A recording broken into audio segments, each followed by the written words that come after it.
Franklin County Commissioners meeting, February 20th, 2018.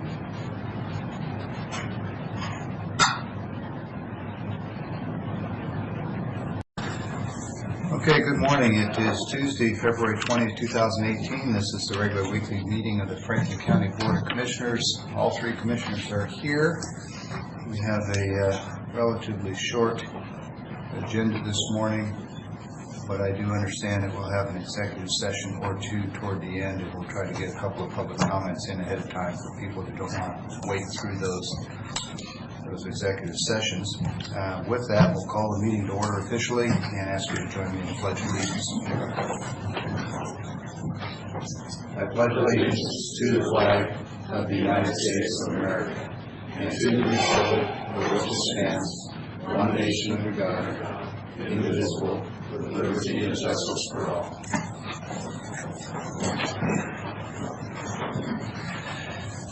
Okay, first agenda item is a discussion on training and employee meal expenses. And I understand this is going to be Mr. Beaton and Mr. Johnson. I'll just say up front that a few years ago we had a major rewrite of our travel policy, which I think was a significant improvement. Thanks to the team that pulled that together. And based on the read-aheads and the discussions, I think it may be time for an update of that policy. So I appreciate this discussion. With that, I'll hand it over to you, gentlemen. Thank you. Good morning. This discussion really arose from an issue between the auditor's office and the prosecutor's office with respect to the request for reimbursement for meals conducted during a training session held in the PA's office. The auditor has concluded internally that it was not really an appropriate use of public funds, and has questioned the use of that, and as a result we felt like it was time to clarify whether those kinds of expenses are appropriate and consistent with the policy, but also get direction from the board as to whether this might have broader application amongst the other agencies and departments within the county. There's clearly a need to set aside time for department-wide training and sometimes county-wide training. There are classes or trainings that are held that are more or less required of county employees to participate in. We felt like it might be convenient to adopt a model similar to what other counties have used on occasion, where we perhaps set aside a day or a particular time of year to conduct some of this required mandatory training, and as a result of that may require some additional expenditure of funds. We found that there's inconsistent application of our policy across departments and agencies, and we want to make sure that not only are we consistent across departments, but that we protect the relative independence of the independently elected officials, where they have some latitude to decide within their budgets what is appropriate and necessary for training as well as the use of public funds. So with that as a high-level introduction, I would ask Mr. Beaton to perhaps go into a little more detail about the specific nature of the issue at hand, but also would let the board know that the Matt's office has done a fair amount of research across the state with other counties, what they are doing to address this issue, and perhaps he could respond to what he has learned in that regard as well. Sure. Thanks. Actually, that was a pretty comprehensive description of what we're up against. So what it really comes down to is Public Works, Matt has a very good policy that applies to this, but as far as it's specific to Public Works, but as far as countywide, having some kind of direction on when it's appropriate to pay for meals is what we finally ran into. So this, I believe I provided the last 3 years of agendas, as well as kind of the reasoning. When this originally came up, there was a required training involved, and that's where we're at right now. Is the staff felt like we weren't in a position to upon review, be able to approve this because the activity didn't fall. We really need a policy, is what it amounts to address meals for the county, for countywide, internally. And the second piece was the training, because we can see the need for training, and that's really what got it by. There was a bloodborne pathogen training that they had typically conducted, and I think it was Robin in the past, based on that and the fact that it was compelled training, and that was how they held it. It was really an individual elected decision. But, the manner, the location and the manner in which the meetings had taken place, we just need a better policy. Or a policy, actually. We don't really have one that we can use to address that. So the thought is that we need to be consistent on, or we need to have a policy first, we need to be consistent with all departments, with all expenses. Sure. Like I said, Public Works does have a policy, but it was written by the Director of Public Works and specific to Public Works. It wasn't adopted necessarily for the countywide workforce. And so that's one. And as Keith was saying, the training piece, which is what they're doing, which is, I think most other department heads and electeds, at least in my casual conversations, are envious of the opportunity to be able to do training. And the one model we've seen is they use, I think, Columbus Day, where the federal buildings are closed and some other buildings are closed, and everybody still comes to work, and they're able to do workforce training and kind of just, and we did poll all the, as many as we responded, I can't remember how many. Do you remember, Jeff? 18 or 19 counties. And there was one or two, what was it? It was one or two that actually do it. There was some other PA offices that do it, that close their office. Most of them are looking at it and looking for, guidance on getting it implemented, because everybody can see the need based on. And most of them close on a day that is not open for the community? Well, the one model, Benton County is the one who does it, and I believe it's Columbus Day. Everybody still goes to work, but they close the courthouse. The post offices are closed. I think banks are closed, so it's a real slow day anyway. Yeah, and so they just announce it ahead of time, and then they use that internally to address training needs, in the county as well as departmentally.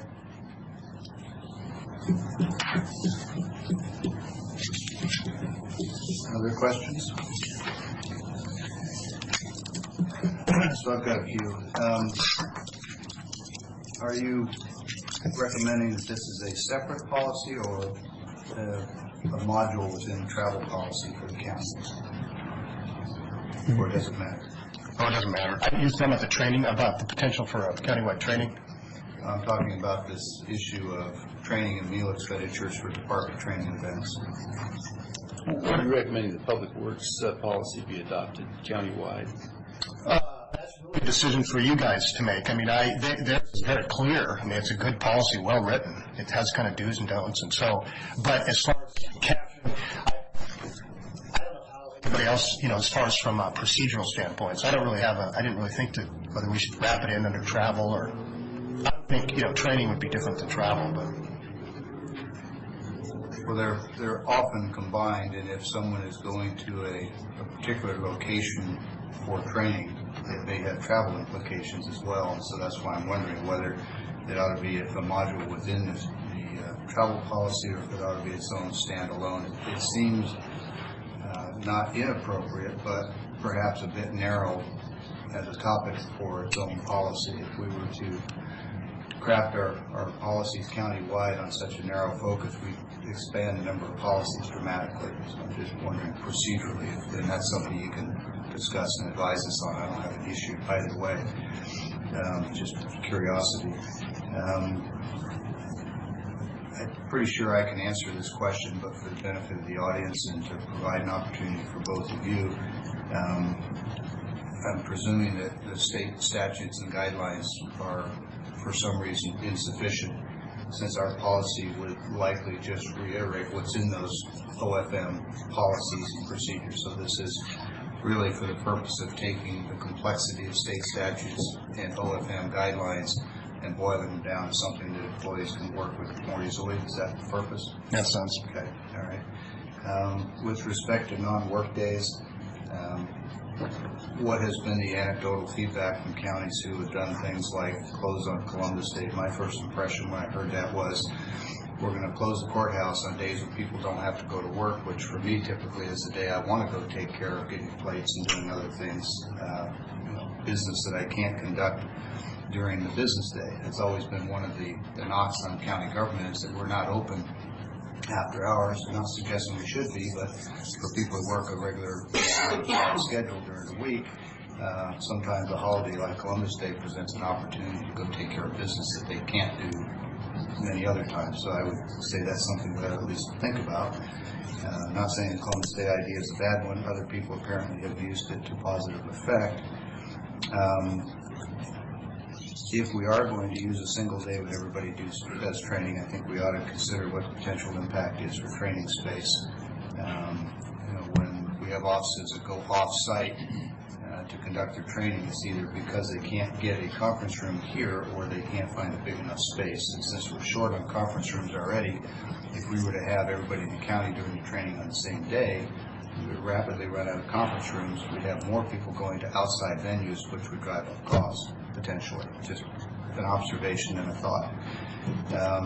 And then the last thing I would say is that I think it's probably very important, whatever policy we enact, whether we do it as a standalone policy, whether we do it as part of the travel policy, I think it's going to be very important that we articulate very clearly the distinction between the authorities of elected and appointed officials at the county and state level and the authorities of employees. They are decidedly different, and I want to make sure that we respect the rights and authorities of our independent electeds, like our prosecutor, when they make certain decisions within their budget.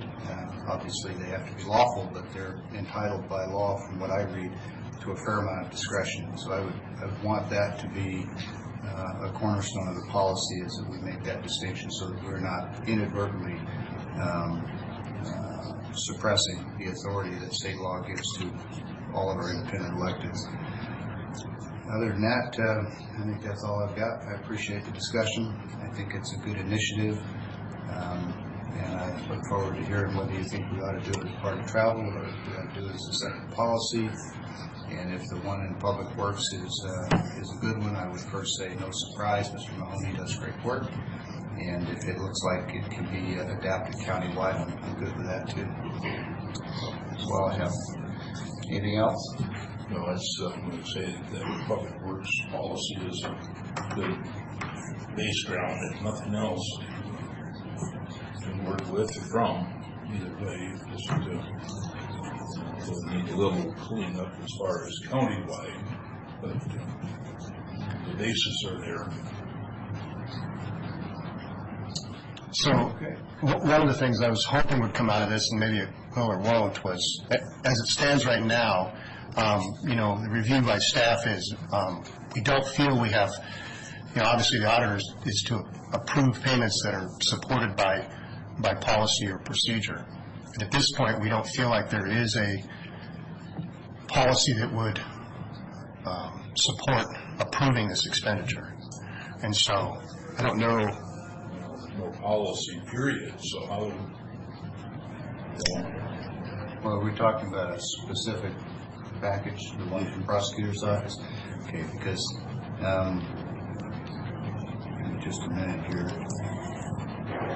So I'm reading the recommendation part of the agenda summary report, where it is describing what action is desired. I don't see any reference to that, or I would address that.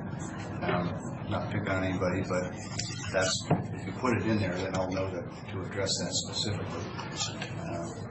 In the absence of a policy, I think the obvious default is state statutes and the Office of Financial Management guideline, and I would say that falls to the auditor's office to make that call. If the prosecuting attorney's office or any other office thinks that your call is inappropriate or they disagree with it, then I would say that they have two options, at least two. One would be to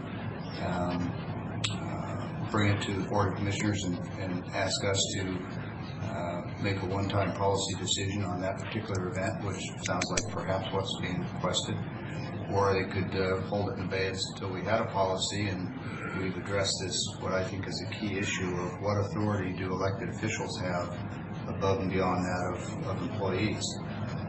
If the auditor's position is we've already looked at that and they don't have that authority, then we've got a different matter. So I guess which of those three potential scenarios do you think we're in? I think we have a policy in place that provides a certain level of guidance. I suppose there's a matter of discretion that the prosecutor's office has to work within that policy. I think you could probably make the argument that they have met the minimum written standards, but probably there is still legitimacy in the questioning of whether that meets the intent or the spirit of the policy. Well, it's perhaps a bit ironic, but if the question here is not optics, how does it look to the public? But the question is it black and white lawful? Whom do we ask? Oh, it's the civil attorney in the prosecutor's office. So unless somebody's advocating that we hire outside legal counsel to make a ruling on this, which certainly we're not going to do, I think it probably is appropriate to trust the judgment of the prosecuting attorney's office, since they are our legal counsel and give us advice on these matters, and say that this is a practice that's been in place for, as I read it in the read-aheads, a decade or two, that the reasonable expectation of an elected official to do this is probably within that gray area, but it's also probably within their discretion as elected official. Now, if somebody's got something that is definitive in the law that says, no, this is not lawful, in the absence of that, I think given the long-term historical practice, we probably have to say, okay, we're not going to challenge this one, but we're going to get a policy in place and it's going to address this more clearly. But again, if there's anybody that's got anything that shows that this clearly is not lawful, then that's a whole different matter. We're obviously not going to approve any expenditures that we know to be unlawful. It's this gray area that's been created through lack of policy that puts us where we are. Any other thoughts on that? Well, I think that's a good point. We got to get a policy. We have to get a policy so we know what we need to pay. And then we first research and find out if it is legal. It sounds like it is legal. Well, I would say based on the policy that Public Works has, and based on the review we've done, Yes. unless you direct us to pay it today, we don't see support based on, the specificity of the only policy that really in the county speaks to it, which is the policy that Public Works has developed. Now, forgive the interruption, but the Public Works policy is irrelevant because it only speaks to Public Works. It may be a good sample, it may be a good guide for the future, but I don't know how we could hold the coroner's office or the treasurer's office or any other office to that standard when that policy doesn't apply to them. No, actually, we do that all the time. I mean, in other words, we look for, it's not, that policy doesn't say that it's specifically to them, it's a county policy. But like I said, it was developed by Public Works, but it was approved by you guys, so the spirit of that policy I'm is sorry. what... I thought I heard you say earlier that it was only a Public Works policy. Maybe I misunderstood. No, absolutely, you did not. But that's why we had that's why we're here today, is so that we can, shed some new light on, and part of it stems from, having a gift exchange and doing awards.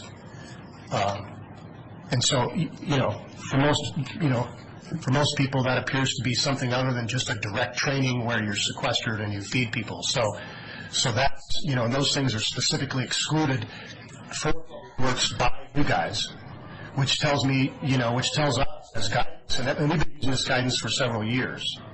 And so, and like I said before, they specifically held a bloodborne pathogen training in the past, which was a compelled training, which, under policy, that was how we got there in the past. So that was the purpose of this discussion, was to say, for starters, we understand as most of the electeds and directors do, the need for training. But we've now reached a point where, we did not see the ability to approve it. Yeah, I thought we had a fairly comprehensive discussion on the merits of why we're here today, and that we were now on the question of how should we address this particular one, since my interpretation of what I'm hearing is that the auditor's office has the intention of denying or recommending against paying it on the premise that we have a policy that sets a standard for the county. And so I just want to take a minute and look at that Public Works policy.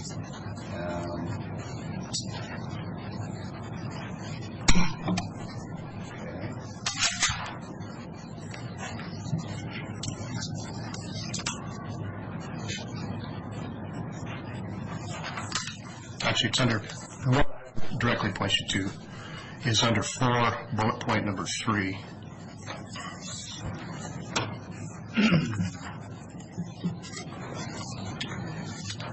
Okay, well, there's paragraph 4, procedures, requirements, responsibilities, and there's A, B, and C. I don't see 1, 2, and 3, so why don't we expedite this and You guys don't have this policy?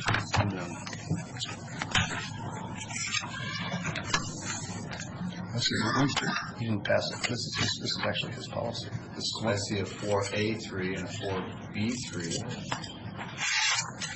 There's Roman numerals, doesn't it? I see Roman numeral 4, procedures, requirements, responsibilities.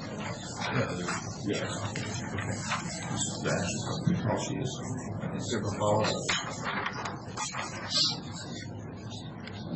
Looks like the same one, same date, same signature. Oh, okay, it's not number 3. Okay, you did I'm say sorry, bullet point. Well, you said bullet point, so I assumed it was a number 3, my mistake. Okay, meeting or training is a special situation or occasion outside the normal daily business of public works employees. This specifically speaks to public works employees, and the preambles under the purpose speak to public works employees, and the policy general speaks to public works employees. My view is that while it's probably really good guidance for the county, it's a public works policy. The reason I think that's instructive is because I don't expect the prosecutor's office or the coroner's office to know what the policies are unique to the treasurer's office and to be able to follow those. So I don't disagree with the intent, but I do disagree that it is instructive to another department. However, that still brings us to the question of how do we resolve the present issue with prosecutor's office and an expense claim that the auditor's office feels is not justified. And if I put words in your mouth, please correct me. But my understanding is the auditor's office feels that it violates either state law or OFM guidance. And if the answer to that is yes, I need to know which. So, yes, you are putting words in my mouth. Okay. We do not have a guiding policy, other than the one from Public Works. Okay. Which- Does the claim from the PA's office, to your knowledge, violate state law or OFM guidance or other state guidance on this? See, if we don't have our own policy, then we look to the state. I think that's reasonable. Well, I believe upon review, and having spoken to staff regarding SAO reviewing it, that's part of what we go back to, is if the state owners specifically looked at these things, what would they find? And so that's where, that's the guidance that we have. So, and we do have a policy in the county that speaks to these types of events. And so if you guys feel that we should approve this based on your knowledge, all you have to do is say, pay it, and we're good to pay it. I'm reading an email from January 5 of 17 from you to Keith, talks about, I want to bring this to attention. We recall talking about last year. The retreat the PA's office holds was approved again this year as evaluation by Robin concluded historic policy allows it. Based on the bloodborne pathogen training, which was actually dropped this year. So there was no compelled county training that would, that an elected or someone else would say, look, I have to provide this. This is my sole decision on how to do it.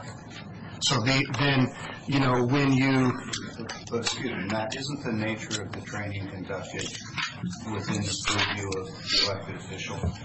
If they want to do a team building training, if they want to do a training on safety, isn't that within their purview? sure. Okay. But that being said, as far as, you know, the policy to be able to approve the meals, that's really what this all comes down to is you know, is going to a location, right? And then, you know, so this year the training was held here, the staff traveled to the Crazy Moose and held more training, and then had lunch, did staff awards. And so, you know, and like I said in the past, what they did was held it either in one location, wherever that may have been, and then they, you know, if you're, and that's the spirit of it is the sequestered. But you know, so that's what the discussion is about. That's what drove this. It seemed like after 3 years and looking at it, that, you know, this was worth having this discussion to get guidance, not for myself, but for the other electeds, you know. So I think the discussion topic is perfectly appropriate, and I appreciate you bringing it forward. I think we do need to have a policy, whether it's in the travel policy or separate policy, it doesn't really matter, but we need to have one. But we've been through that. We're now down to the specific question of whether or not the board has a point of view or direction on the payment of a specific request from the PA's office. And again, I don't want to put words in your mouth, so correct me if I get off track. My understanding, from what I'm hearing you say, is that the auditor's office has, I don't want to overstate it, intends to recommend against payment. I was going to say has no intention of approving payment, but one, you don't approve a payment, and two, I'm just understanding that it's your recommendation that doesn't meet the standards that you see from, I'm sorry, who'd you say it was, from State Auditor's Office, SAO. You're not citing anything out of the OFM, you're not citing any state law, you're simply saying from the State Auditor's Office perspective and write-ups of other places, you don't think it's a warranted expense and you're recommending against paying. Do I have that right? Say it myself, you said it much differently and more detailed than I would. So here's what it is that in the past, these type of things, in the absence of a policy, we used the only policy that was signed by the board that would give us an indication on how to treat it. So that policy no longer supports this. So now we have, so that's it. Okay. All right. So for the board's perspective, I don't believe that you hold Department B accountable to Department A policy unless both departments are aware that that is the prevailing policy. That's just it's just an equity issue. You know, the prosecutor, if he had known that that policy was applicable to all departments, may or may not have made a different decision. But what I'm looking for is there evidence that this is illegal by state statute, it violates anything in the OFMs, or if there is clear and compelling evidence from the SAO office that says this organization did this and we're writing them up for it. And that, I suspect maybe there is something in that third category, is there? No. So this has been going on for 3 or 4 years, and this very same policy has been, the PA has been aware of it and commented on it in the past, as well as has on, and believes that this is, clearly he wouldn't have submitted it if he didn't believe it was appropriate. But his awareness was there, and he did know that this is the policy that we're using. So, I have a question too. Sure. One, thank you. One is I look in here and I'm trying to read how much money we're talking, first of all. Okay, there's a couple different numbers here. Do you have a total? Tim, do you know what it was? It's approximately $350. $350. Okay. Second is I have been to different, first of all, departments don't have that luxury to do this. They could, but they don't do it. Okay, that's one thing. I don't know that they do. I don't agree with that statement that they. I don't hear any other departments doing that. One of them, That's what I'm saying is there's, within the absence of a Sheriff policy. did have a nice awards, but that kind of money came from the fundraiser that they have. The foundation, for I believe. citizens out there. That was a nice award ceremony. I think that was very, very reasonable. I think what you need here is a policy, is you put a limit on it, make it consistent for everyone. But if we do that, and I know that's the question you're asking, are we doing it? For Dr. Bill, I think we pay it, because it's done. He's been consistent for the last 4 or 5 years. We've been doing it. I think we pay this bill now. We move on. We get this new policy, and you make it consistent, or we make it consistent with all departments. Okay. Commissioner Cook may have a point of view. I can agree with that path forward. It's been a matter of history, obviously. So I'll just add that if anyone can show the board that this is clearly unlawful or violates the OFM or a clear standard produced by the state auditing office, any of those things would be compelling to me, and I would consider saying, no, we ought not pay it. But absent clear evidence of one of those things, I think we have to go with the fact that it's a long-established practice, right or wrong. But if it's in a gray area, I think in this case discretion goes to the elected official, and then the county itself needs to immediately create county-wide policy. And again, like I said earlier, whether it's a separate policy or part of the travel policy really doesn't matter. But to me, that's the distinction. I don't want to be in the position of telling another independently elected official who works for the people, not for me, who has done something that, near as I can tell, doesn't violate the statutes or the OFM or anything else. I don't want to be in a position to tell him, I'm going to second guess your judgment. The people who do that are the voters that elect those independent elected. That's not our role. But it is our role to create policy. I appreciate the recommendation. I think it's spot on. And Keith, I would, with the board's consent, ask that you, one, make this a priority, along with your other 600 priorities. Two, look to the Public Works model policy as a guide for a county-wide policy. Three, communicate once it's done to everybody in the county that this is a county-wide policy and it is applicable to everybody. And the last one I'll add, but I know you'll do this anyway, and that is to coordinate closely with the auditor's office to assure that everybody on the team has a mutual comfort with what's in the policy. Good enough? Thank you, gentlemen. This is really all I wanted was guidance as well as looking to the future. So this has worked out perfect. Thank you.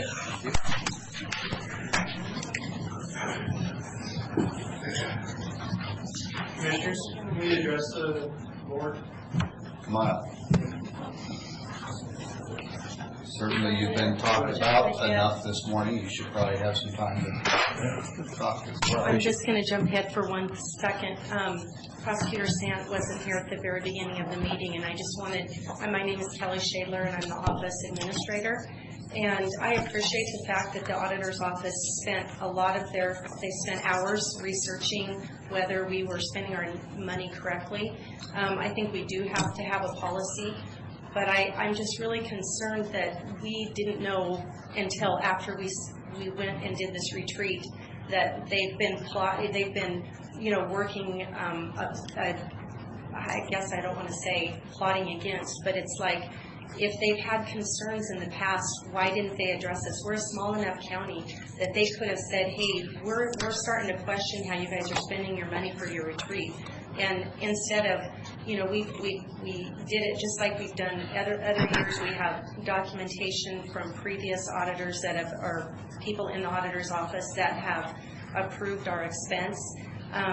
Prosecutor Sant has spent money out of his pocket to have our venues in places that are always in Pasco, and the place we went this year just doesn't have a cost, and that was why we kept our costs down by going there. And we've worked really hard for these retreats. People appreciate the knowledge that I have tons of knowledge from a lot of the retreats that we've had in the past that I could have never had without the retreats. But it just concerns me that it happened after the retreat, and then we have a credit card that's sitting out there not being paid.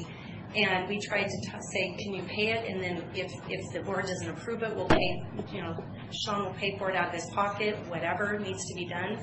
And that just really concerns me. So I wanted to bring that again to the board, that we want to follow rules, and we want to do what's right, and we are welcome to be scrutinized. But after the fact like that, it was almost like they've known every year for 30 plus years that we've had this retreat, and then we didn't hear anything about it until after the fact. Thank you. Thank you. Mr. Sam? Yeah, thank you. I just want to have an opportunity to address some of the concerns. I guess one of the concerns that we have is we've had this retreat. This has gone on for years. Prior to my taking office, I've decided to make this a more meaningful training day for my office. As the board knows, my office is divided up into several branches, and because of our county's reconstruction or reallocation of our offices, the child support division is separated from the criminal and civil division. So we take the retreat opportunity to work with issues that I think pertain to all employees. Frankly, I don't see why other departments don't do this. I know Sheriff's Office has dedicated training days. We take one day out of the year. Typically it's in December because that is traditionally our lower, or I should say usually the holidays do have a tendency to lower the criminal element somewhat, although last year we did see our record case numbers, and unfortunately that trend is probably continuing. Part of the reason why I was late this morning is because of another autopsy on another related homicide that we've had. So one of the things that I want to just point out, I've reviewed the policy from Public Works, and I've reviewed the policy provided. I guess I'm somewhat concerned because it seems like there was one intent notifying the board of today's meeting. I get the opportunity to review the board minutes when I have time. Obviously, there's a lot of other priorities that I have with my responsibilities with my respective elected office, so I try to keep up.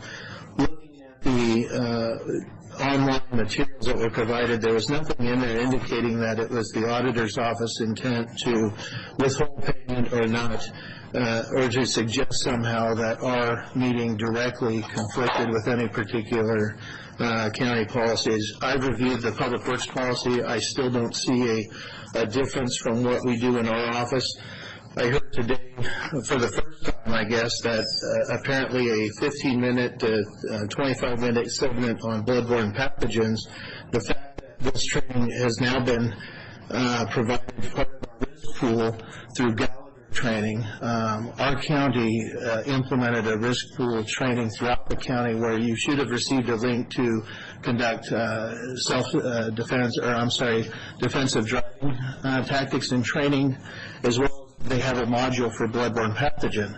We elected not to do it as part of our annual retreat, to spend time doing other matters that we thought were a bigger priority, because we were able to combine two things of training for bloodborne pathogen. One, by having everybody in the county, including my office, take bloodborne pathogen training through that link set up through Gallagher.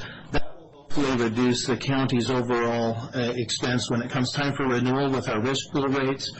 If we are able to show that the county employees have participated in this training modules from various topics of defensive driving, bloodborne pathogen being one of them, that will hopefully have the impact of reducing our risk overall.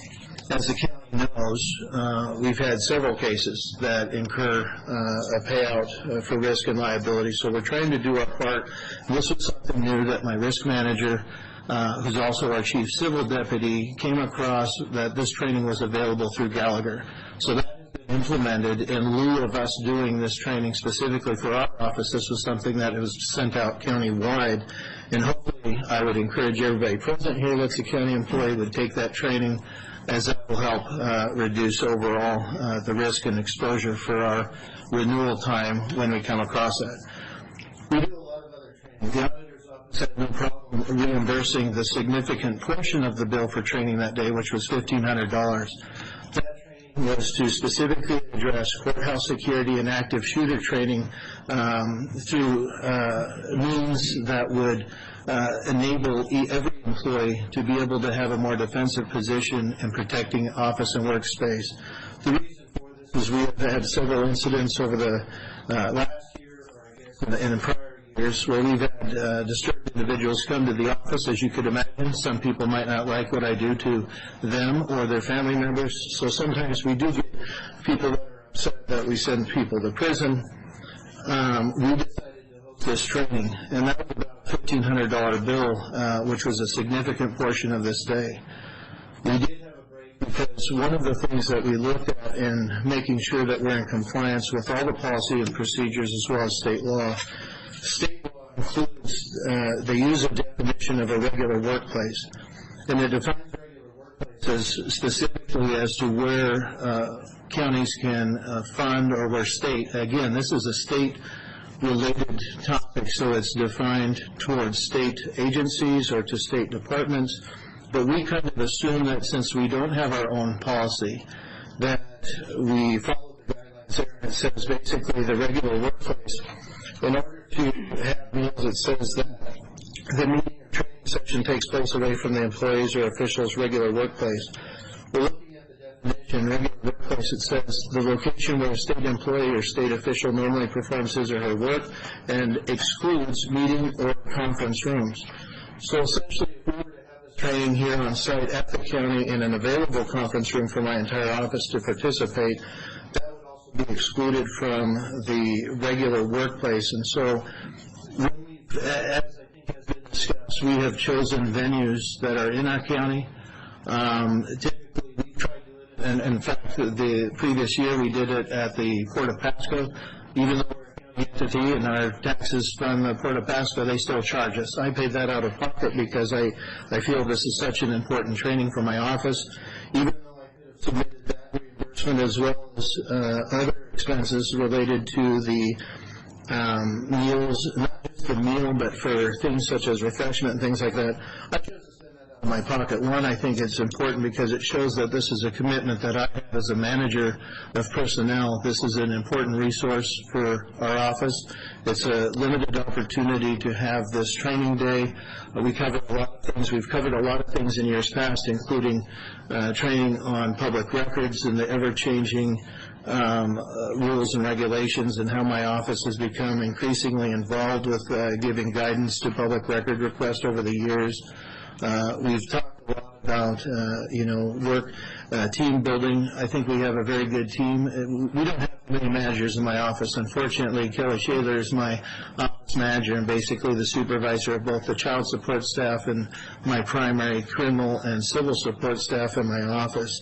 So many other offices, I don't have the number of supervisor to employee ratio that others benefit from. So we try to be as constructive as possible with limited resources to make sure that we can improve that relationship, that we can improve the opportunities for employees to engage with management, that we have an open office policy. But as I reviewed through the OPM under 70.15, in the interest of time, let me just sort of focus this down to a question. You bet. You are the board's legal counsel by statute, by Yes. law. And so if this were some other department, not yours, and we had you in here and we said we've got this request, and I see Ms. Kelser's here, so I'm going to use the treasurer's office, but I'm not saying that they would be at the center of it. Doesn't matter. Pick some other department other than yours. And the scenario and the details were identical. I presume you would say that your reading of the statutes, OFM, are that it is a lawful expenditure consistent with the elected officials' area of discretion. Is that right? Absolutely. Okay, well then, I think it's clear for me at least. I think it is for the board. We've already agreed to go ahead and pay it. I think you've probably made your point, which is it's a long-standing practice, and if there were concerns, we would have appreciated hearing about it ahead of time. I do think that the optics of having it at the Crazy Moose probably work against you, but I also know that it's a fairly decent meeting space, and it's free, and it's close, and it's convenient. But I don't think that the fact that it's at the Crazy Moose in any way should discredit it or disqualify it. So anything else to kind of wrap and get us moving here? Yeah, I appreciate the time, and that's the other reason for the Crazy Moose is that they don't charge us for the audio-visual system that they have there, because we had PowerPoints and other video segments for our training day. Following up with the training that we had in the morning, we followed up with having information about bomb threats, fire drills.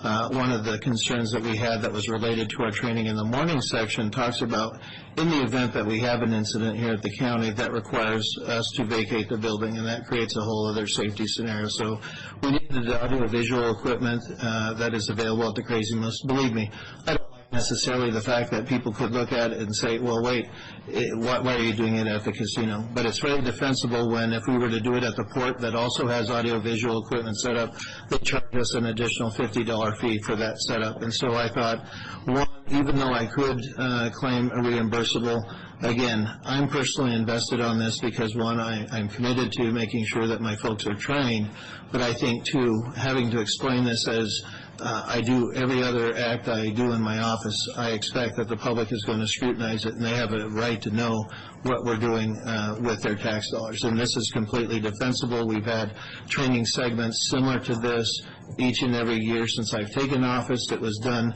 when I was as a deputy prosecutor in the office. It's always been a valuable segment, and we've tried to build each year from lessons learned, and our management team will continue to use this, and I intend to do the same this year as well, because this is something that our personnel and, frankly, the county as a whole can benefit from. Just a quick question. Your courthouse security and active shooter training, was that at Crazy Moose also?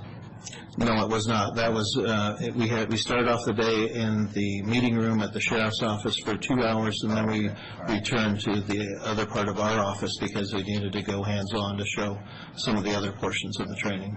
Okay. Well, thanks very much. I think we've had a good airing of the issue from a variety of perspectives. Keith, you've got your direction, and that brings us to next item on the agenda, which is public comment. And scheduled for 9:25, but I guess that's certainly out yet. So now is the opportunity for anyone who wishes to have a conversation with the board. Anything related to Franklin County or Franklin County business? Good morning. Good morning, Michelle Andrews, 1421 North Road 77. I want to formally thank Bob Cook and Rick Miller for being on the call regarding the Lower Snake River dams in conjunction with them, Newhouse, and Captain Rose Rogers.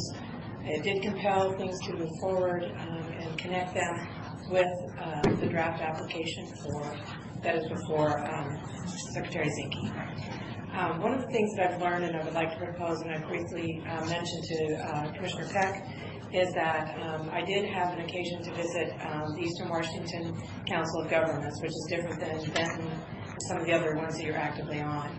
And I found that to be a real value and a very strong connection piece.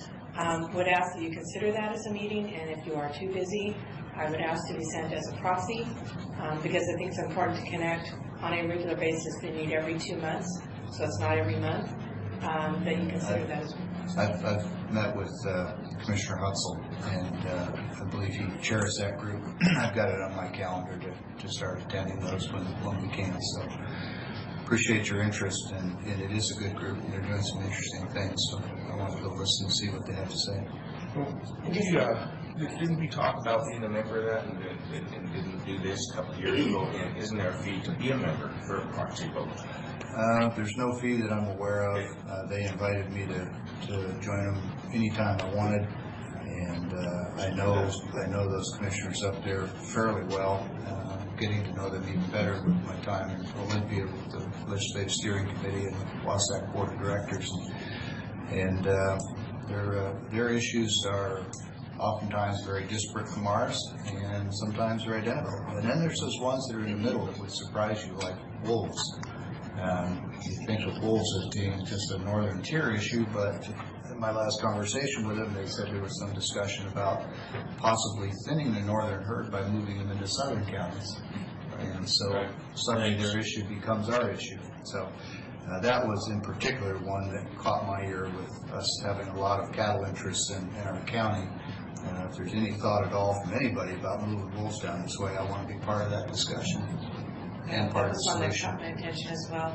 I just wanted to thank you, and we'll know in the next 30 days if there is an official meeting put together. We'll keep you abreast of that. Current efforts are being made to contact the governor of Idaho. There was an accord signed in 2008, which is no longer applicable to the hydropower, where they exchanged silence for funding for some of their fish hatcheries. So we're trying to overcome that and ongoing efforts. So thank you for your time and thank you for what you do. All right. Thanks for joining us today. Excuse me. Anybody else wishing to comment? Okay. Not seeing any, we'll move on to our office business. We have 3 vouchers this morning. The first one being because we did not meet last Tuesday, the 13th of February. We have a set of vouchers that were signed by our chairman, and because of the lack of quorum. So we need to finalize that. There's looks like 14 or so different fund expenditures, current expense, county roads, track operations, etc.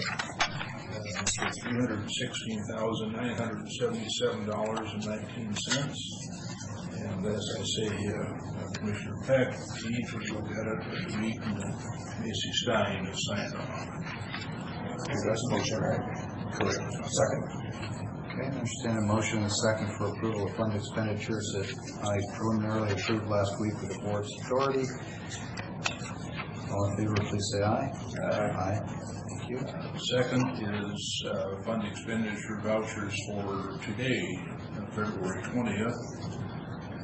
Miscellaneous items, enhanced 9/11, track operation, and homeless. Bottom line is $444,008.51. And again, Keith has signed it, Mr. Beaton and Macy Stein. Second. Okay, motion and a second for approval of fund expenditures for this week's agenda. Any comments or questions on those? Hearing none, all in favor, please say aye. Aye. Third and final is salary clearing payroll and emergency management payroll. The bottom line of those 2 items is $731,489.06. Second. Okay, motion and second for approval of salary clearing and emergency management payroll. Any other comments or questions? All in favor, please say aye. Aye. Those are approved as well. That was all from this end. Okay, next item under office business then would be our consent agenda. Chairman, we approve the consent agenda 1 through 10. Second. Okay, there's a motion and second for approval of the consent agenda as presented. Does any commissioner wish to separate out any item for independent discussion or comment? Okay, hearing none, I'll just take a moment to encourage others to do one final review. Oftentimes, you see things that you meant to comment on.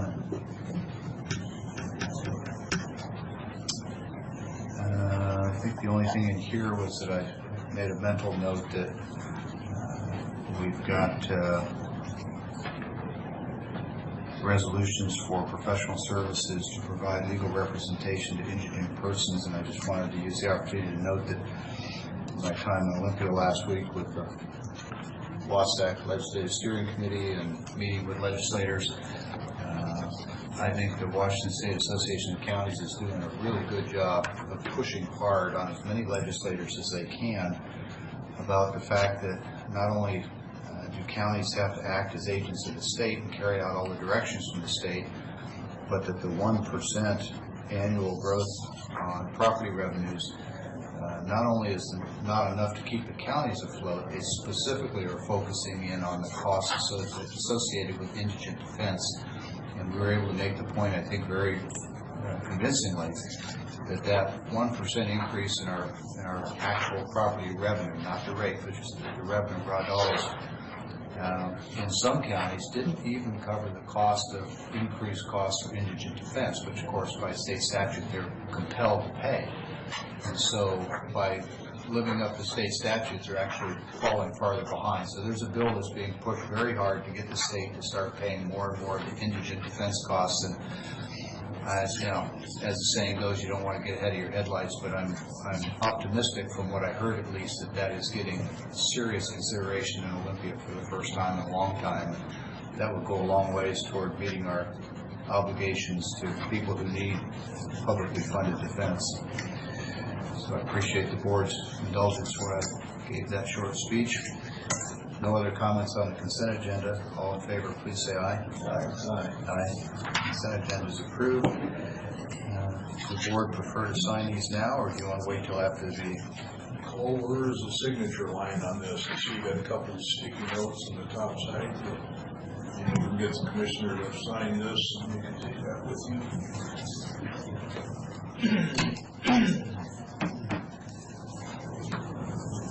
It's up here.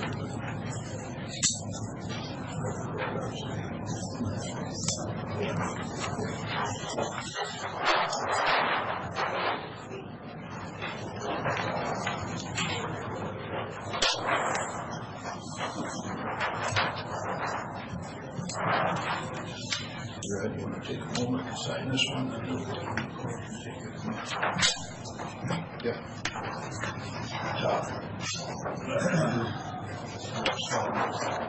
You got a felt pen? Yeah. Right here? Yeah.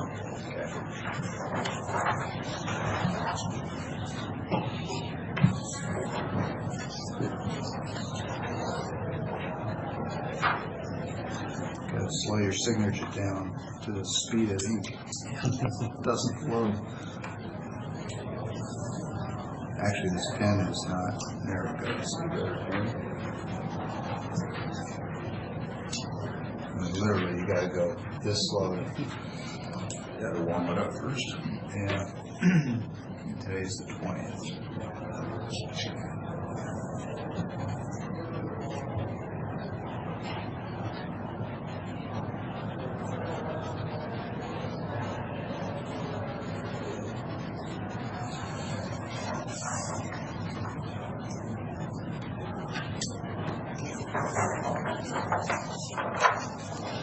Thank you.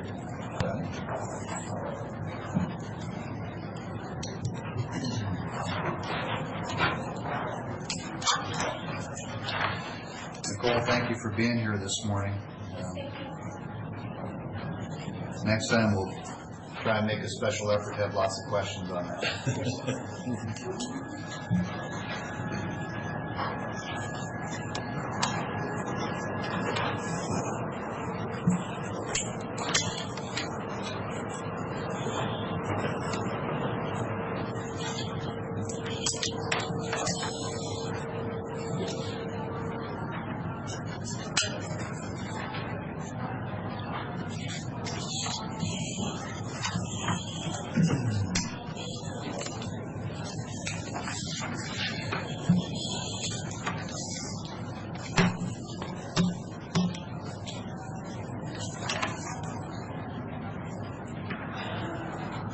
Keith, do we have anyone here from the Board of Equalization for this certificate? I do not see him present. I was going to say we could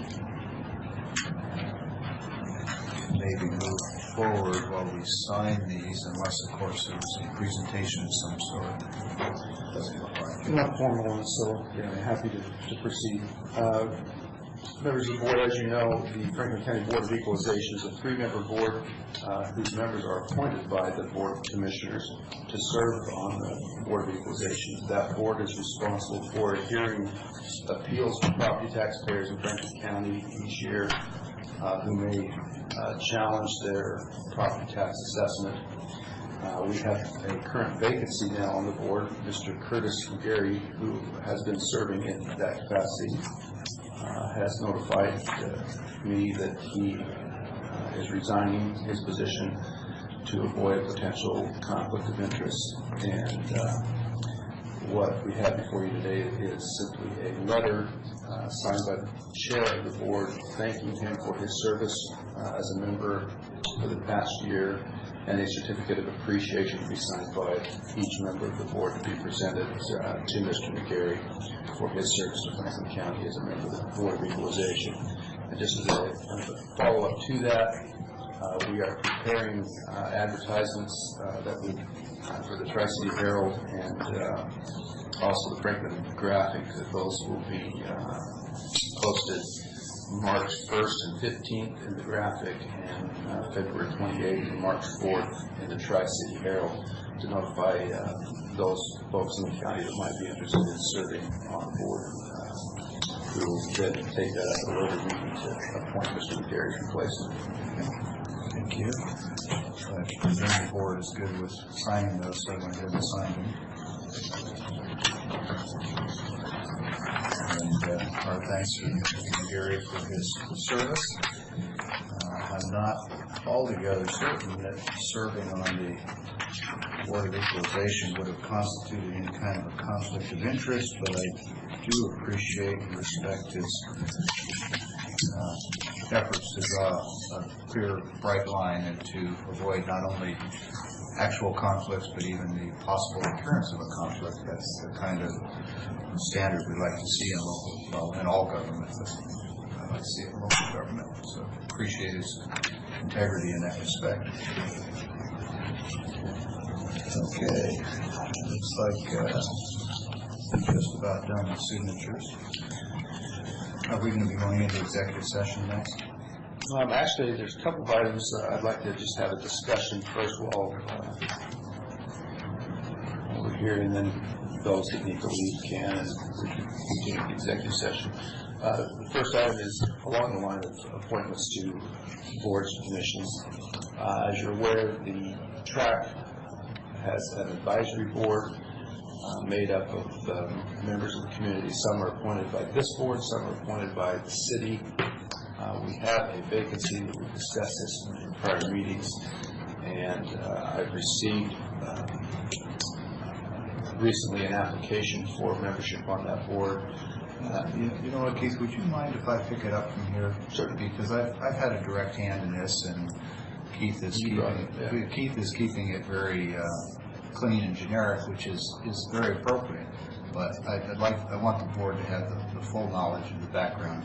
I appreciate your keeping it as you were, but in a previous board meeting, we had a discussion about the difficulty in filling these TRAC advisory board positions, and my recollection, which is pretty clear, was that the board has said these are nominally identified for Franklin County, unincorporated county, but that if we, after a period of time, don't have anybody in the unincorporated county applying, that we should not forget that every inch of the city of Pasco and our other cities are also in Franklin County, and if there are people from those areas who wish to serve, that we ought to, after a period of time, go ahead and feel free to appoint somebody from the city. So with that as a backdrop, I was having a conversation with somebody who lives over in the Riverview neighborhood, which is from about Road 28 to 38, somewhere in that window along Court and Sylvester, and they expressed a strong interest in TRAC, and I said, well, if you have that much passion for TRAC and sound like you really wanted to succeed, you ought to consider the advisory board. Next thing I know, I have an application for the board, and the person lives in the city, not in the unincorporated area. So that's what got us here today, and I frankly thought that this would just go right on through and we'd fill the seat and everything would be happy. But now, Keith, back to you. I understand there's a question about the bylaws. Yes, there's an interlocal agreement that we have signed with the city of Pasco, and there is a statement in Article 9, Section 9.2 related to the advisory board that makes the statement that the advisory board shall be comprised of 3 members designated by the city, 3 members designated by the county, at least one of whom is a resident of either North Franklin School District or Pelotas School District, and 1 member residing in Franklin County from either an unincorporated or incorporated area. selected by the other 6 representatives, provided such representative shall be a resident of the county. So currently, the county designees are Mr. David Dorsett, who is, and Mr. John Burnett, who's also appointed. One was appointed in 2015, the one in 2016. So the open seat is this one that's designated as a resident of North Franklin School District or Colovis School District. So I think, as you described, if it's difficult to find somebody in that area. Do we know how long that's been vacant, Keith? Tom, anybody? I don't off the top of my head, but it has been some My time. recollection is it's well over a year, maybe multiple years. Since I've been here, that's my knowledge. Is that the one Mr. Moore had? Moore had that one seat. Okay, so you got about a year and a half. Yeah, so my recommendation would be that Keith, you simply call the city and say, you are partners in this interlocal, do you have any objection? And if they say no, then write up a short memo for the record, we move forward with the appointment, and the next time it's vacant, we make another effort to get somebody from there. We've advertised it, it's been on our website, we've had discussions about it. We've got people who have moved out of the county. I think Mr. Beach, for example, who stepped off of the advisory board because they moved completely out of the county. I think that's appropriate, but irrespective of where you live in the county, I think you can still contribute. And if we don't have somebody from North Franklin, then I think we ought to take an interested, self-motivated volunteer. But I'll go with whatever the board wishes to. I don't have a particular interest in this candidate any more than any other. So how many applications do you have? Just one. I have one, but I've been told that there's one that may be forthcoming, but I haven't received that. And I thought a year ago we received another one down in the Basin City, Mesa. Yes, we did, about a year ago. Tell us about this one that may be forthcoming, and I'm particularly interested, maybe keenly interested in how that came to pass. I was made aware of it just yesterday. Dave Cornelli. How do you spell that? Cornely. And that information came to you from Commissioner Miller.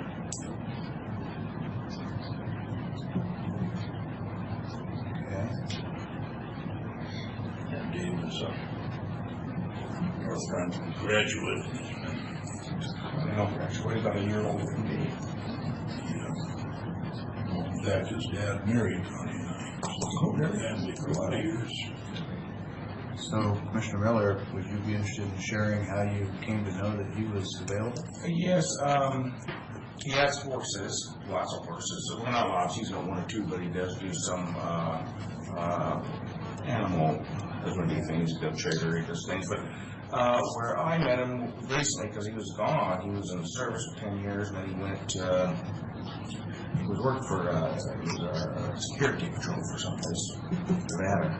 And he, when I came up, I started Started out at Hanford in Savannah for a little while, but the last number of years, he's been down in Los Alamos. I'm sure his history and his credentials are impeccable.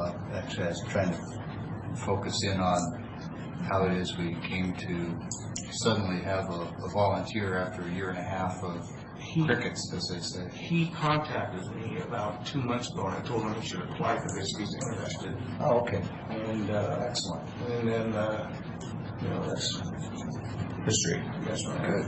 Great. Thank you. Keith, when did you get the app? I haven't actually seen an application yet. So we don't actually have one, maybe one forthcoming. Okay. Well, if he's from the right designated area, it seems to me we ought to reach out to him, let him know that we have one application, but he would get preference based on where he lives if he really wants to apply. And I would say if he declines, then I'd recommend we follow the path I outlined earlier, which is get concurrence from the city and go ahead and appoint this woman who has expressed interest, because it's to everybody's benefit that we have a diversity of input and opinions and advice from that board. Otherwise, it's just another meeting. So I'd like to get people involved. So anybody object to that approach, contact Mr. Carnley and find out if he really wants to serve or not. And if he does, we'll give him priority based on living in North Franklin School District. And if he doesn't, then we move forward with the other candidate. Everybody good with that? When's the last time it's been advertised?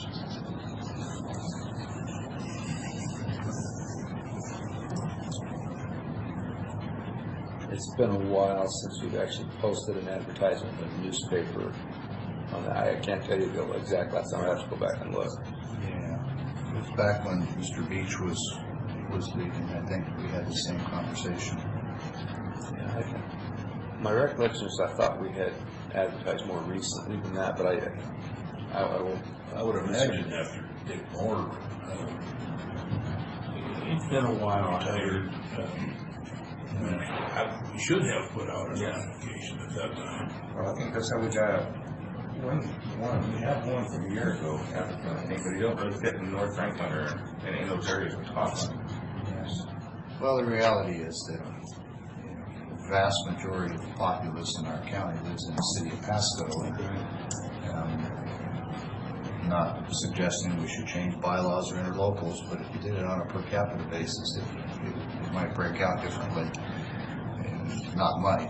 The math is simple. It clearly would. So if we had an extra person who lives within the city limits of Pasco, I don't think it creates a disproportionate representation. But if we've got somebody, like I say, from North Franklin, by all means, by virtue of the interlocal agreement, we should go there first. And if not, then let's get the seat filled and get that board moving ahead. Okay. Any other comments on that topic before we move on? Okay. The next one, Keith, I believe, is going to be about the arena. Yes, sir. Okay. We received, back up just a little bit, Commissioner Craig mentioned at our last meeting that we anticipated a proposal coming forward from the Home Builders Association. I received that late Thursday. It was after the agenda had been published, but I think I forwarded that to you by email. A proposal from the Home Builders Association revisiting the issue of perhaps putting concrete in the arena section of the track facility and making it more functional for not only their own garden show that they have a couple times a year, but for a number of different events at the track that have requested a more solid floor that is cleaner and better meets the needs for their meeting and conference space. And the Home Builders Association has agreed to facilitate the installation of that flooring in exchange for reductions in their annual fees or rents for the facility, be able to use it. It's a 10-year agreement that they've asked us to consider. And so we wanted to bring that up as a discussion item today. If the board is ready to take action, I suppose that's possible, or we could take recommendations based on the discussion of the proposal and bring it back at a future time for vote, whatever your preference is.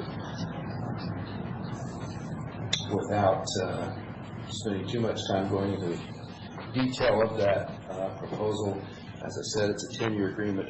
Mr. French is here to assist in that discussion if you have specific questions that want to be asked. There is a financing schedule that is included in that proposal that essentially they receive a $15,000 rent reduction on the contract, and then each subsequent year an additional rent reduction of $5,000 until that reduction is totals $40,000, or it remains until their essentially a loan is paid off, and they reserve the right to pay that off early. That just meets their financing needs, and it is something that we can consider or counter offer if that is the board's desire. but that is the proposal that's currently offered to Franklin County. So I read this proposal, I just have one question, I just want to ask, does anything change with the homeowners association on the service they get? Is it the same thing they've been having? Is the only thing different is the price structure for the cement? That's correct. Okay, everything's Structure of the show is not changed. nothing else was changed, not the day before, not coffee, anything like that, that there's little things said, nothing's been changed. Actually, there, if I may interject, there is a provision that they include the coffee service for a couple of days during the show. That's the one. They wanted that as part of the agreement. That's a general structure of the show. Yeah, and that's, One thing there in 5A that I would strike is that first sentence, that all future rent will remain the same.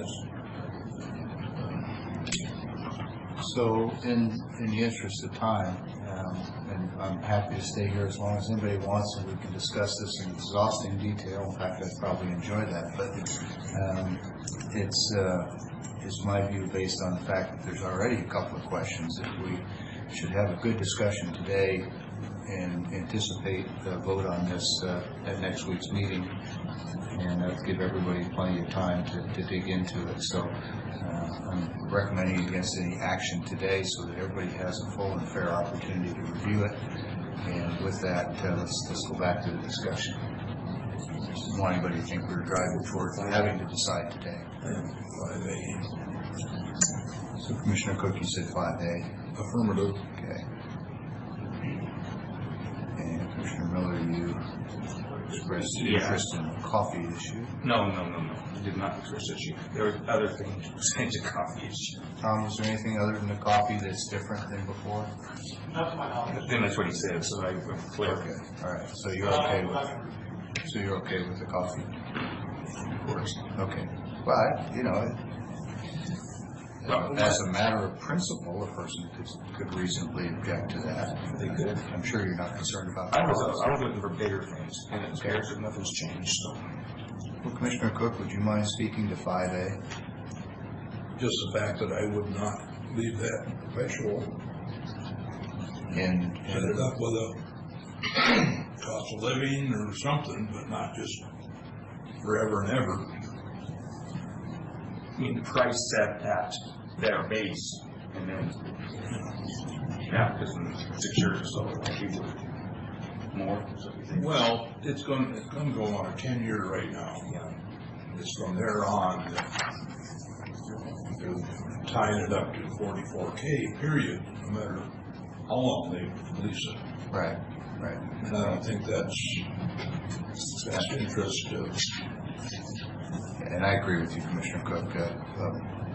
Perpetual price freeze like that isn't in the best interest of our citizens who own that facility. Based on something other than 2% or cost of living or West Coast, whatever. some kind of a base that and if it's a minus CPA or CPI, so be it.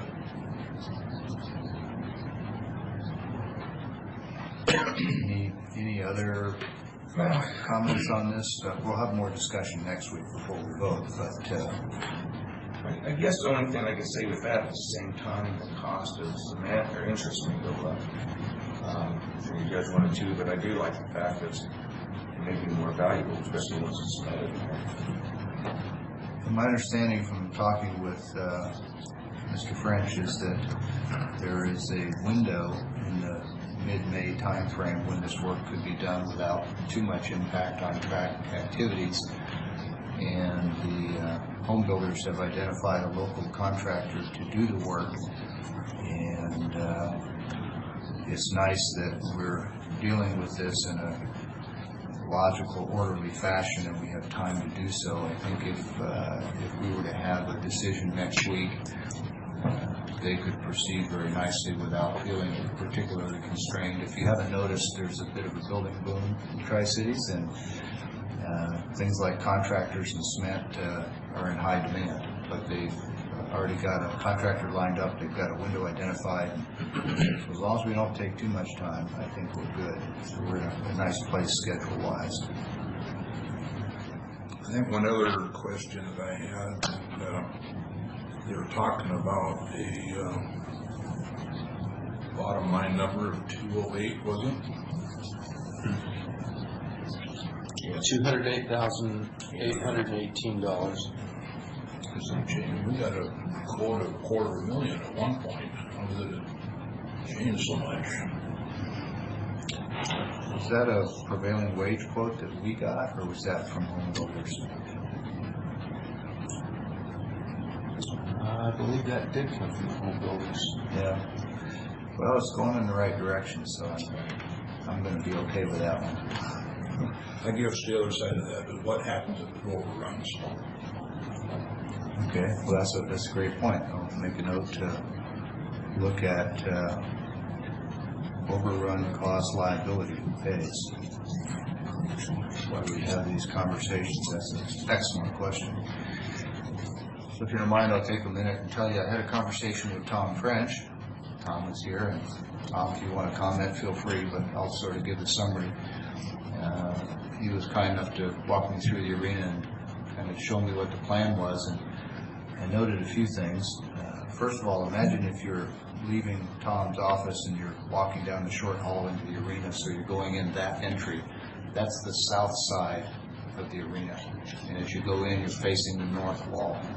So it's just to get everybody geographically oriented. The plan up until a few weeks ago was that they would bring in concrete that would go all the way up to the north wall, except for the areas that already have concrete. There's some there already, but it would complete the concrete up to the north wall. It would do the same thing to your left, which would be to the west wall, and also to your right, which would be the east wall. But on the south wall, where you enter, we have some bleachers there, and starting at the south wall and moving north underneath those bleachers, there's concrete. But it stops about, 10 or 12, 15 feet before you get to the edge of the arena.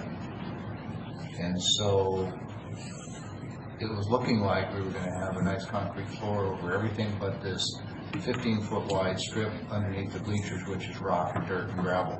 There's never going to be a more cost-effective time to fill that in. And so I asked Tom to look at and evaluate floating concrete underneath there to fill that in, or alternatively, and actually I told him I favored the second option, which is to actually look at removing that first short, small level of seating in those bleachers back to the edge of the existing concrete. And that would make it easier, more cost-effective, and nicer to float that concrete right up to the existing concrete. And we discussed whether or not that would leave us sufficient bleacher seating, and Tom, as I recall, you felt that it did. It would increase the floor space, which is a valuable commodity, and it's additional booth space that could be rented for conventions and other activities using that, trade shows. It gives you more open floor space. And so there's that possibility. And Tom or Keith, this latest proposal, that it envisions that extra concrete under there. Tom, why don't you come on up, please, and just because this is an important topic and it should be part of the recorded records of the meeting. After we spoke, we did bring in the contractor. Right. And with the current bleacher configuration, the cost of pouring that 15-foot wide strip you're referencing would be very, very high. The alternative is to take that lower section of the bleachers out that you spoke about. We got to get someone to come in and let us know about the structural integrity, because where the seam is on those. Right. So that piece is still tentative, and we're working on. So it's interesting because I got a different rendition from, or at least I thought I did, from Mr. Losey at Home Builders.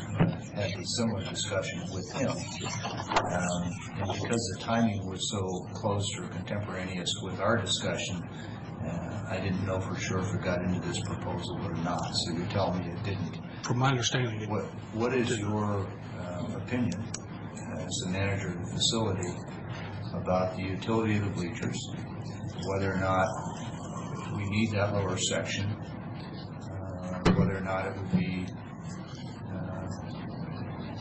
how much value do you think, I'm trying not to load the words, how much value do you think there would be in having that last piece concreted? Can you speak to that? I do. I believe remove the lower section of bleachers and utilizing more concreted floor space would give us a better return on our investment.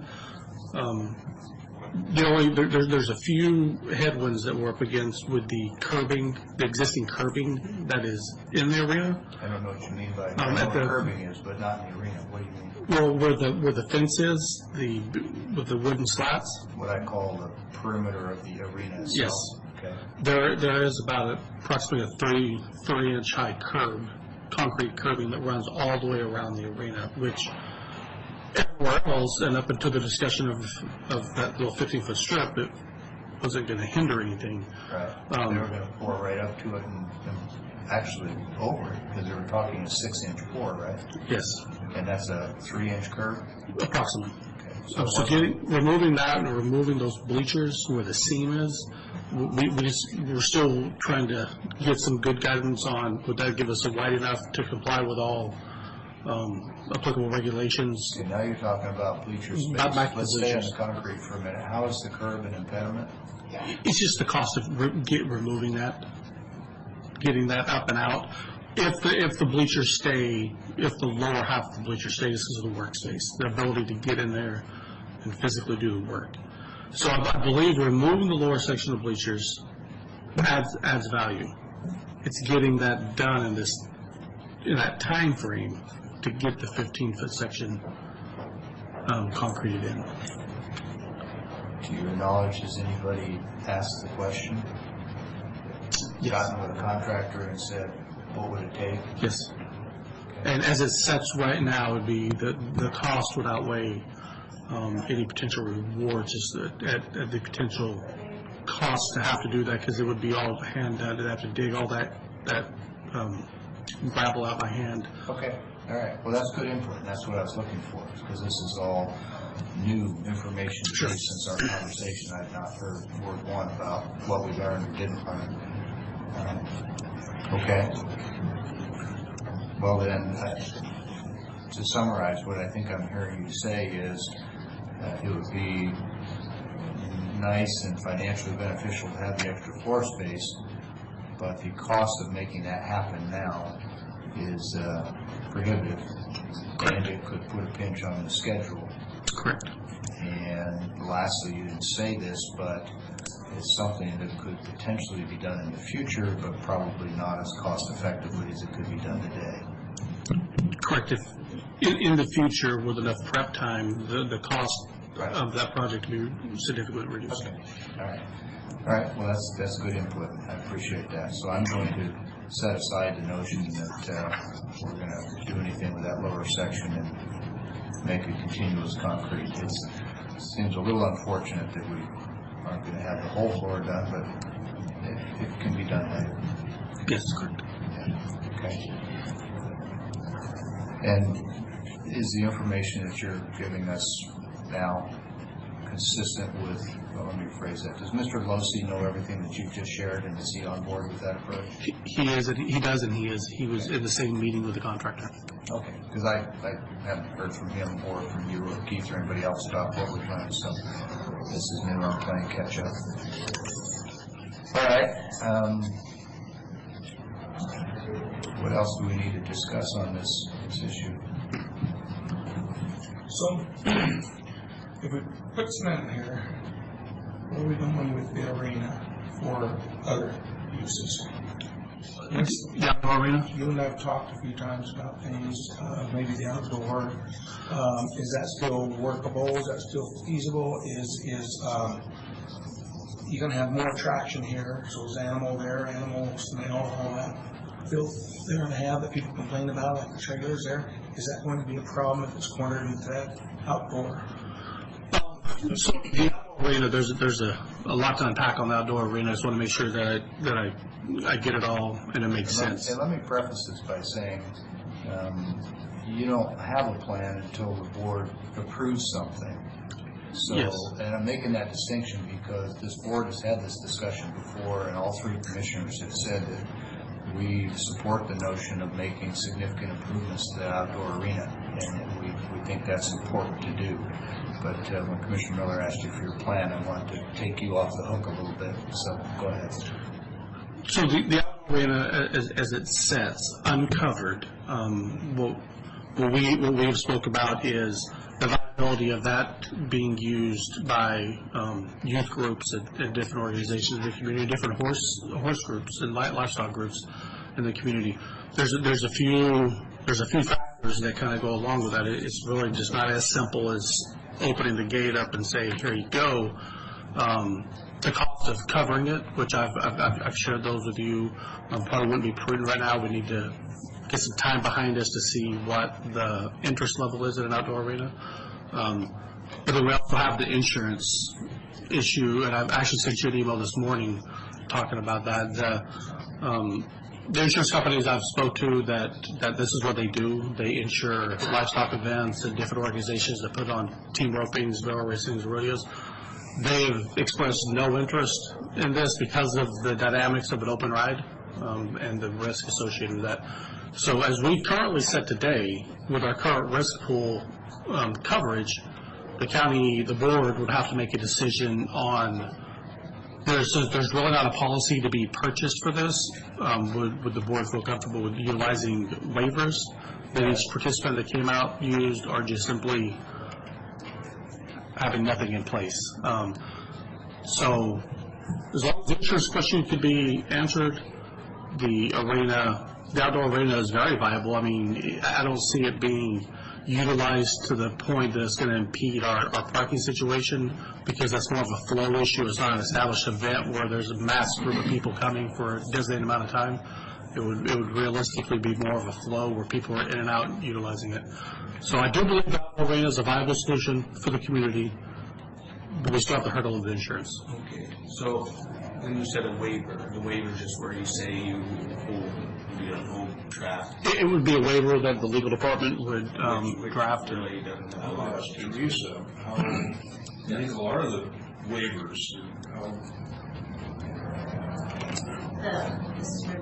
Risk.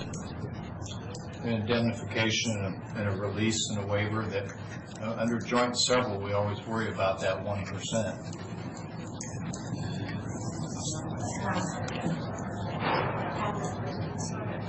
I'm sorry, could you use one of the mics, please? Or I didn't mean to put you on the spot, Teresa, but it's, when you start talking about waivers, it makes me nervous.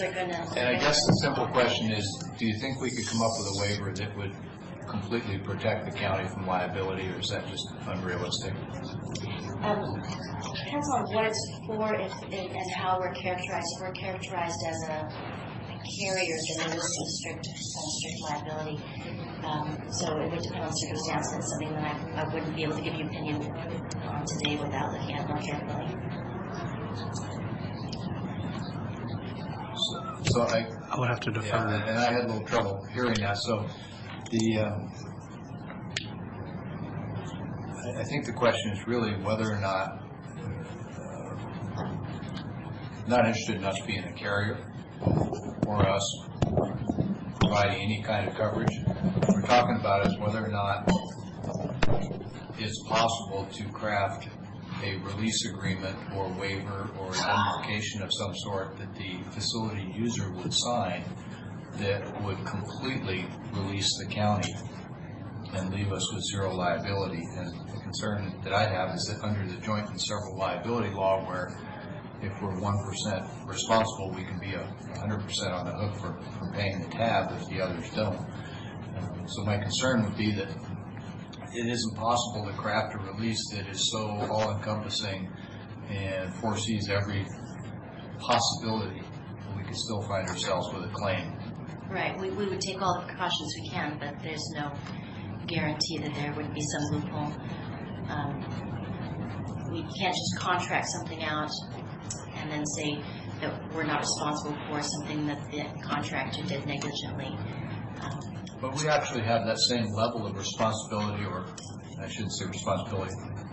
We have a similar level of exposure, even when somebody has a signed contract and independent insurance policy, and they come in and do an event, say monster trucks in the arena, and somebody gets injured, we still have the same exposure under joint and several liability. Somebody can sue us for whatever reason they wish, and if a jury were to find that we were even 1%, we could still be on the hook, even if there was a private insurance in play, even if there was a contract with track. So my question is there really, do you think, more liability in that arena scenario than there would be, say, in a monster truck event? I'm not the attorney, but my sense is that we have exposure regardless of what we do.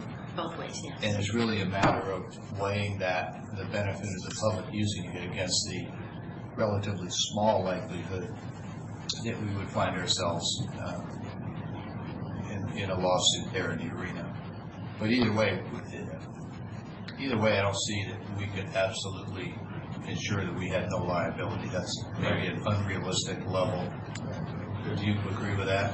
I do, yeah. So if something happens out there, even with the indoor or with outdoor, we're responsible, we're still going to sue, but we have no insurance that covers whatsoever. Right, so as we said right now, that's how that's why I keep bringing this up, because then what the issue is we're going to move this minute, we're going to say, hey, we're not going to be able to get insurance, and they take the liability. It's all gone, and I think we owe it to the people that put the taxes in here for this kind of arena to have something out there, whether it's just even for the kids to ride or for this therapeutic riding program that, and we will.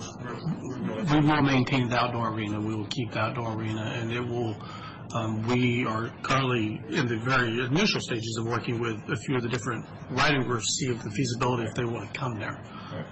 And the charge, of course, would be more of a benefit to the community than charging them $4,000 a day or something like that.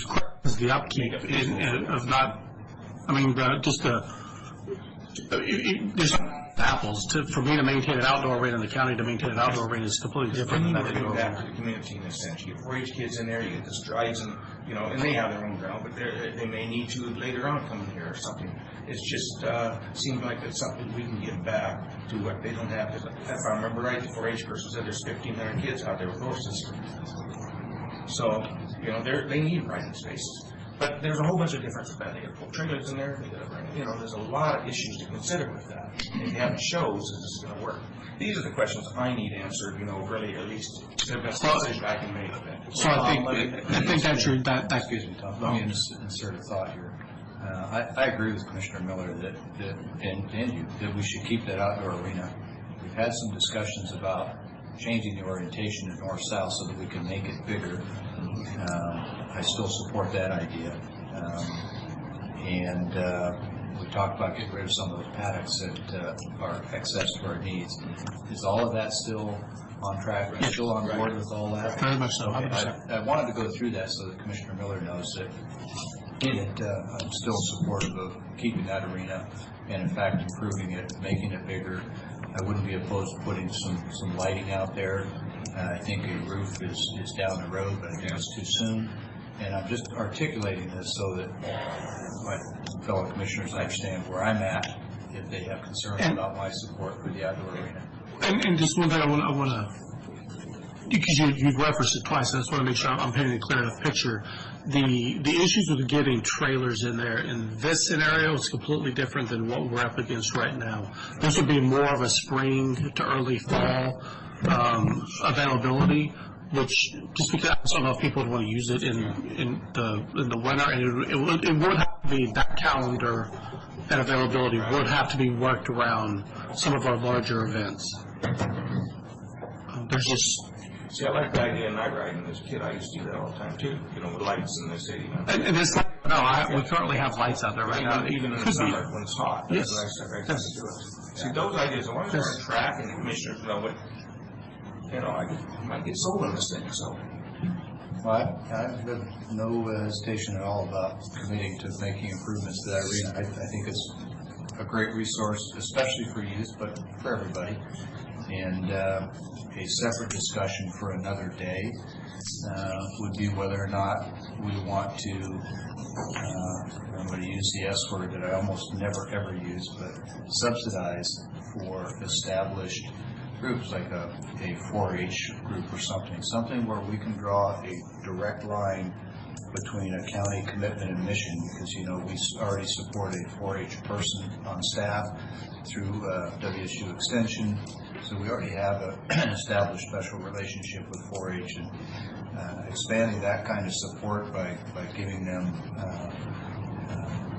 subsidized or even free use of that arena, those kinds of things. I realize that works against the track's bottom line a little bit, but frankly, I don't see us generating much revenue out there with that arena anyway, and so let's do as Commissioner Miller has suggested, which is let's view it more in the realm of giving back and supporting community needs, and less so as a revenue source, because frankly, it was never going to be much of a revenue source. Correct. And it really wouldn't, the impact on the bottom line would be negligible. Just the difference of what it takes to maintain that indoor arena at the levels for competition versus an outdoor arena where the cost of cleanup is going to be by a fraction of what. We might even get our county administrator to move into the unincorporated county, get some more horses, because I know he's missing his horses. He could be out there leading the parade. Yeah. Well, I like the idea of giving back to the community and doing something, even though we're county and it's supposed to be profitable, it doesn't have to be in this sense where it's not costing us a lot. Correct. And I just know kids, we keep, even the ice rink, then we go back to the ice rink, which is a different subject. Keep the kids off the street, keep them busy with things, and they turn out to be better. So I'll give them opportunities. Okay. Well, it's a good discussion on plans for the track. I'd like to do a quick summary and then feel free to add after that. But what I understand, Tom, is that we've got a proposal from Home Builders. It's got a few things that need to be addressed, and I'm going to ask each of the commissioners to share those with Keith.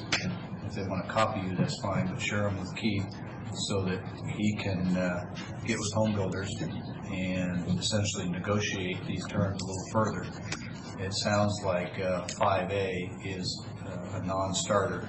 Commissioner Cook and I both don't agree with that, and I don't know if Commissioner Miller probably doesn't agree with it either. That's a future price for it. That first sentence at least, I think what the rest of the paragraph is. And anything else in there that we think needs to be tweaked before it goes for a final vote next week?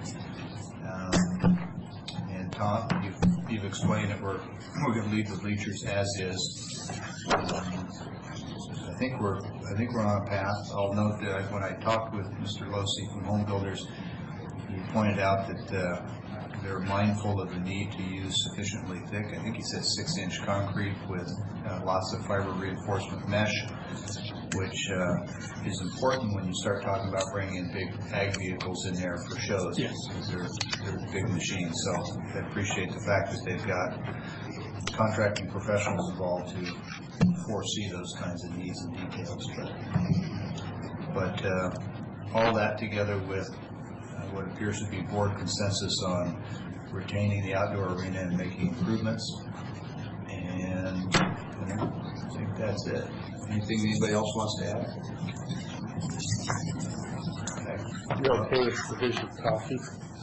Oh, see, no, that's one thing I want to say. I saw that in the contract, and that's why the question was, is there any more additions to it?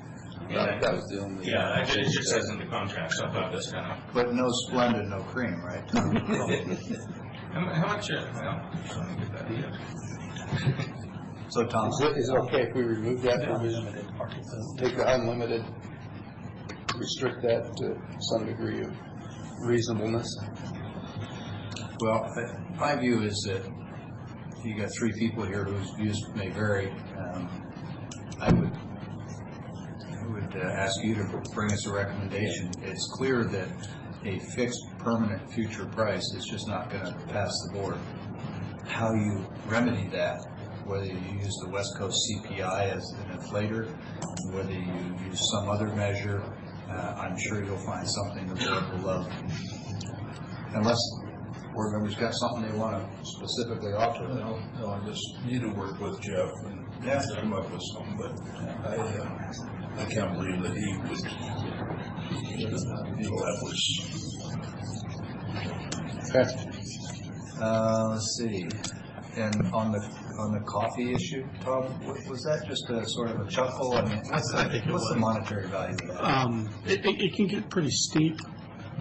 From my best recollection, I mean, we can get to the $1,200 to $1,500 range of coffee pretty quick at a show that large. Yeah. Because it's for their vendors. Well, that's kind of where I was going to go. Is who's that for? So, when they do that show, they already have use of the collateral rooms adjacent to. Yes, they use the entire facility. Okay. I thought I read it was just for setup time, it wasn't for the whole. No, it's for their vendor lounge. It is more of a, I think it was more of a added dollar to put in there because of. I understand. But it needs to be limited, in my opinion. Well, that's the thing, the open-ended nature of it. You know, it's like everything else. It's a negotiation, and frankly, I think we fix the future price freeze with some sort of a reasonable escalator, and we tell them, you know, coffee's a reasonable expense for venues, so we're going to take that out too. I just don't see that being a deal breaker. And I see the impact on you and your staff as being a much bigger issue than the cost element for them. Yes. And when I weighed it too, the cost is negligible for them, but the potential for it to be a real problem for you guys is significant. You can dedicate half a person just to a show that size. coffee. It almost is a full person dedicated So to just that. I would suggest to the board that we just say, hey, we're going to pull that out of there. I think so. And I will tell you some feedback I got from a group that had that there and they had all the coffee. He said it was never there, it wasn't enough, it was hard to get past somebody come out and fill out. So it's just another pain in your side. Especially other shows when they're going through that many gallons, it is very hard to keep up with it. And when it's unlimited, it makes it easy to ask for more. Yes. And more. Yes. And more. Splendid. So far, it sounds like your guidance is dump the coffee, fix 5A, which is the price freeze, and address through some sort of a clause an excellent point that Commissioner Cook made, which is if there are cost overruns, who's responsible and how does that get remedied? So I see at least three things there that must be addressed. Commissioner Cook, any other stellar ideas? I was just reading this unlimited coffee at no charge from 9 a.m. to 1 p.m. That's right. Yeah. It's not a 24-hour a day. No, other than that, I think we're covered. Tom, do you think we can get him to add in painting a big, beautiful American flag on that east wall? After we take down the one that is unfortunately very soiled and needs to be taken care of? We can speak to him about it, or just simply purchasing one and hang it properly. Well, I think it makes sense in a place like that to get a nice, professionally done, painted on the wall. What's your opinion? The cost of the Garrison flag is... Yeah, the Garrison flag is... But I also had the proposal of hanging it from the banners, like you'd see in a lot of arenas where it's hanging kind of middle down from the... Kind of, if you will, if you stood in the middle of the arena and looked up, it'd be hanging over your head. You have to go back to the United States flag statues from your Air Force days to see how that gets hung, too. Oh, that's a concern. So painting would probably be the easiest of all the options that we currently have. Yeah, because it matters. Yes. Okay. Well, it's obviously a kind of a sore spot with me, as I've expressed. That flag that's in there now is not acceptable, and I'm being as patient as I can. So we're working on getting a group in there to, as we bring it down, to dispose of it properly. Good. That's being actively engaged. Okay. And yeah, maybe see if there isn't someone in the community who would like to have the honor of sponsoring that. Okay. In fact, why don't you get a number? I'm not going to commit to do it, but I'll consider it. Okay, All right. I will. Thank you. Thanks, Tom.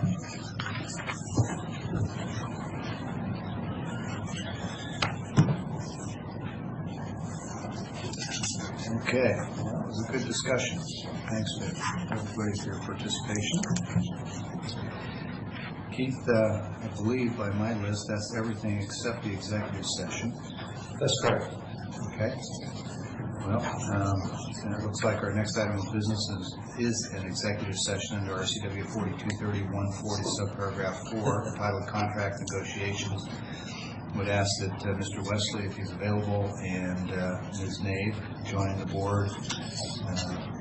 Mr. Thompson, Karen. I'd also like to ask. And if anyone else that Keith needs. Thank you.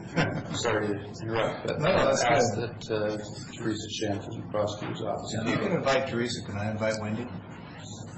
You can invite. Our clerk is asking for a short timeout. Okay. I understand that at least some of us, myself included, would appreciate a brief recess here. So it is 10:51. Let's come back at straight up at 11 o'clock. That gives us about 8.5 minutes. All right. Thank you. We'll be reset. Okay, it is exactly 11 a.m. We're back in open session. And only briefly, though, because right before our recess, we announced that we'd be going into executive session under RCW 4230-140, subparagraph 4, which is contract negotiations. We've already identified in the earlier recorded comments who all needs to be here, so we'll go ahead and close the door, turn off the recording, and go into executive session up to 30 minutes.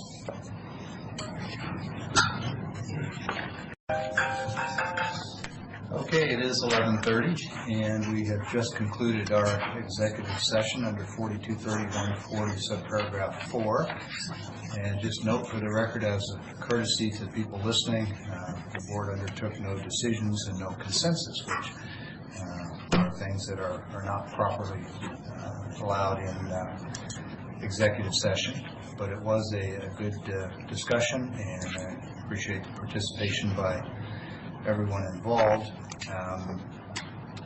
I'm, as the chair, going to take a little bit of latitude here based on my reading of the discussion and make a recommendation, looking for a consensus from the board here, that we have our county administrator, our HR staff, and outside expert counsel as HR and county administrator deem necessary, review in sufficient detail the question of whether or not Franklin County wants to move to open public negotiations with our unions, as certain other counties have done in the state.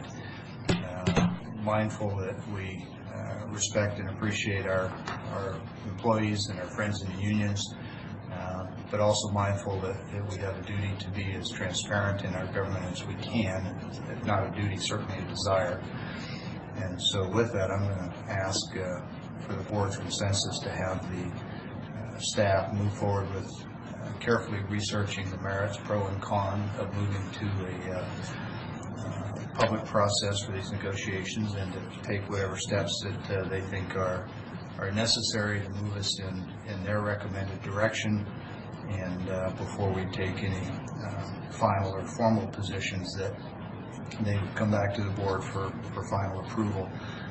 Recommending we do it this way to give them the necessary latitude to do a thorough and broad investigation, and at the same time retaining the ultimate responsibility for any decisions here with the board where they properly decide. Any feedback on that suggestion or recommendation? I think it's a good path forward. Yeah, I think that's a proper way to do it. Okay, well, I'll take that as consensus since I hear no objections, and with that, Mr. Johnson and Ms. Nave, we appreciate your moving forward as expeditiously as time and resources allow. I think this morning I said this task is 1 of 600, so I guess you're at 602 now. So, all right, well, good. good discussion. We'll see where this takes us. And I guess it's at that point for public comment, but seeing that we don't have any members of the public here, we'll pass that by. And any other, before we adjourn, any other comments or topics anyone wants to bring forward? I have nothing today. Okay. Well, special thanks to Mr. Wesley for joining us today and sharing his expertise. Always good to see you, sir. And with that, we are adjourned.